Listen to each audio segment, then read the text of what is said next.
Millions of packages move around the country by a variety of means every day.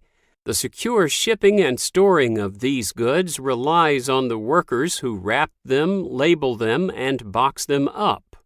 Packaging and filling machine workers handle the machines that prepare industrial and consumer products for the marketplace and for transport, such as cannery workers who pack food products into cans that are then packaged together and shipped for sale. Paper goods machine cutters set up and run equipment that cuts, corrugates, forms, or seals paper or paperboard sheets into or onto products. These workers focus on the proper operation of the machines they tend to.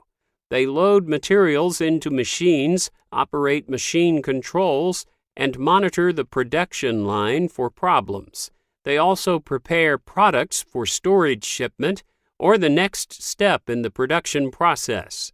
Machine operators may also keep records of production, malfunctions, and scrapped material. They keep equipment clean and well maintained. Work schedules are typically 40 hours or more per week. Positions typically require a high school diploma or equivalent.